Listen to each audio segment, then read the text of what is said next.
Welcome back to J Smokehouse and the Modern Innovations of Cannabis. This will be episode 1. And today, again, I'm joined by Sarah. Hello, everyone. And we're going to be covering a not-so-modern innovation of cannabis, hemp paper. Now, here's a little brief history of hemp paper. And if you want to know more on the history of hemp paper or cannabis as a whole, please check out my History of Cannabis series. And here's a link to that specific episode right above me. Now, the invention of hemp paper is credited to a eunuch in the Han Dynasty of China, Kai Lun. However, we have evidence of hemp paper being used about 200 years before Kai Lun. So it seems that either he or the histories of the Han Dynasty kind of hijacked the history of hemp paper. Then the Chinese held the secret of hemp paper for quite a long time. It wasn't until around 751 of the Battle of Talas, where the Muslims are believed to gain the secret of hemp paper after beating the Tang Dynasty. And so that is how the secret of hemp paper really started to get out. Now, I'll go over this later in the episode, but it withstands the test of time so much better than wood paper. I mean, it's pretty outrageous how much worse wood paper is than hemp paper. Now, why is it not used in abundance today if it's so great? And that's actually has to do with a man named William Hearst. William Hearst, in the 1930s, he ran quite a few newspapers, and he had investments in log companies and paper companies, or new wood paper companies. And he, along with others such as Anslinger, they actually dropped the words cannabis and hemp and adopted marijuana. And I will be covering this in the future on the History of Cannabis series. So now hopefully you have a better understanding of where hemp paper comes from and how it was made illegal or how it really became less popular. What's the big deal with hemp paper? Why is this such a big deal compared to wood paper? Now, just really quickly, let's just take the most obvious point, deforestation. I mean, let's say this, it takes a tree about 20 to 80 years, depending on the tree, to hit maturity to be able to harvest. Cannabis takes 4 months. 4 months in order to grow and harvest. And once you chop it down, you're able to regrow immediately for another 4 months. You know, weather permitting, or if you're able to grow inside. That's amazing. You don't need these huge tracts of land to be able to grow these things. And I mean, just think of the implications of that. We don't need to worry about logs, or we could actually use much less logs for just pure wood if we need it. But as we'll show later on in episodes with the modern innovations of cannabis, there's a lot of things that hemp can replace. However, we're on to hemp paper today. So other than a much quicker and much more environmentally safe, renewable source for paper, what is another reason why hemp paper would be such a great idea? Now, really quick, as you might not know, as I did not know, the main ingredient in paper is called cellulose. Now, what is the big thing about cellulose? In logs or wood, you're able to get, I believe it's an average of 20 to 30% cellulose. Now, what you can get in hemp is at most 85% cellulose. Now just think about that. That's about 3 to 4 times more cellulose as wood. That's crazy. And not only that, there's apparently 2 different ways to make paper.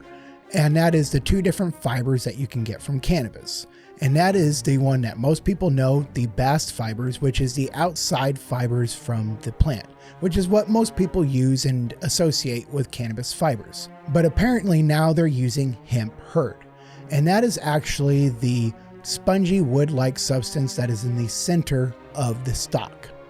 And this is very interesting. I really like the look of this paper. They seem to be thicker and they seem to be a lot more aesthetically pleasing to the eye.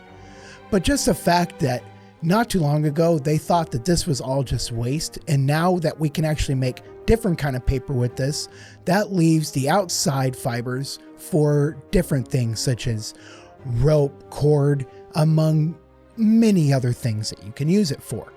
Now even rebar and hempcrete, but I believe that hemp hurd is also used in hempcrete, but we'll get to that in other episodes. But now I'm getting a little bit ahead of myself. Now let's talk about how we get those fibers. Retting your stalks is really the way that you remove the hemp fibers in a natural way. Now the best ways, I believe, and Sarah's probably going to correct me because she's actually looking at the link right now, but the ways that you can ret are field retting and then water retting. Is that correct? Yeah, those are the two rettings. And the idea behind retting is using natural water and bacteria to actually rot your stalks in order to get your fibers to basically just fall off your stalks. And so it's actually using microbial bacteria to remove that fiber. And it's actually good to use this bacteria as long as you're not getting bad mold or too much mold. At least that's what I've read. Yeah, even the USDA is okay with it. Mm-hmm. And I've also seen that some people have used a little bit of bleach in their water to keep mold from forming. Now, I do not know if this is okay or right to do. It's just something I've seen people do. But it seems that the most popular way is field retting, but more people are starting to use water. However, it's a lot more expensive and it's not as cost effective to be able to do it. With field retting, you just really need to leave your stalks out in the field and turn them over every so often in order to get them to rot on all sides. However, I've also heard that you really want to be in a very humid place where you're getting a really high dew point in order for this to work in a quick way, which they say on average in a good spot, it takes about 2 to 3 weeks. Is that correct? That's what the average time is, yeah. Okay. Now, I have seen some other methods that people are trying out in order to hasten this. Some people are just trying to pry off the fibers while it's still green.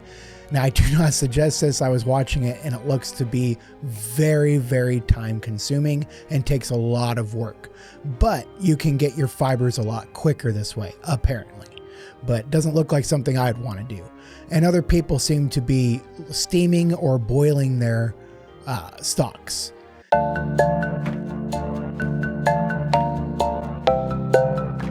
Now, are you able to just pull off these fibers and make paper? No, you actually need to do a lot of beating. Whether it's your Bast fibers or your Hurd fibers, you're going to need to beat them. And this is actually in my History of Cannabis series as talking about the stone rod beater. This is what they would have been thinking about it being used. And again, if you want to see, that link is above me. But you really want to turn it into a paste. You want to turn it into either a Bast or Hurd paste. And once it's into this paste, you want to put it into a vat of water. Now, I've seen that different people use different additives, depending on what kind of paper they're using. Some people use dyes. Some people are putting in different things to make a better paste. I've even seen people use recycled paper and put it in there to enhance and actually make some pretty cool looking paper. Then what you're going to do is, if you're making it at home, you're using these little wood frames to frame your sheet, and you basically just keep picking up the paste that you've made in this water, and you're straining out the water in this little screen that's in the bottom of your little frame. And so you're framing a sheet basically. And once you have enough to make the sheet that you want, then you press out the water. Then once the water is pressed out, then you let it dry.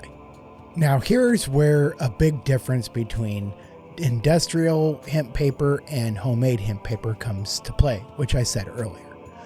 Now the wood frames that they use and then create these rough edges are called decal edges. And that's just the rough and usually not symmetrical shape that they take on. Industrial paper is it's cut and has nice smooth edges. And so that is one really big difference between them, and the fact that industrial hemp paper can make quite a lot more than homemade ones can make.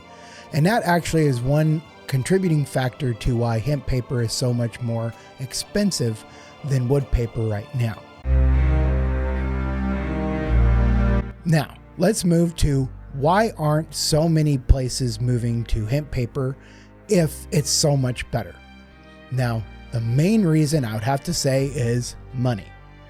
It would cost quite a bit of money for paper companies to switch their machinery to be able to take on hemp paper because it's so much different.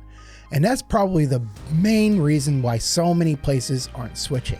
But if we can get videos like these out to so many more people and get it known and understood so much better, maybe the public outcry can motivate more companies to switch to hemp paper. And then we can get the cost down quite a bit. If you'd like to hear more about hemp paper or maybe see me try to make some hemp paper here in the future, please let me know and I'll go ahead and put that on the docket to make a video about that. Or maybe contact some hemp paper companies and see if I can go there and try it out. Now please leave a like and a comment and let me know what you think, or if you'd like to see any of these videos in the future. And also don't forget to subscribe. And now we're going to go ahead and say goodbye. Bye, everyone. And now, as always, Jay is going to go smoke a J.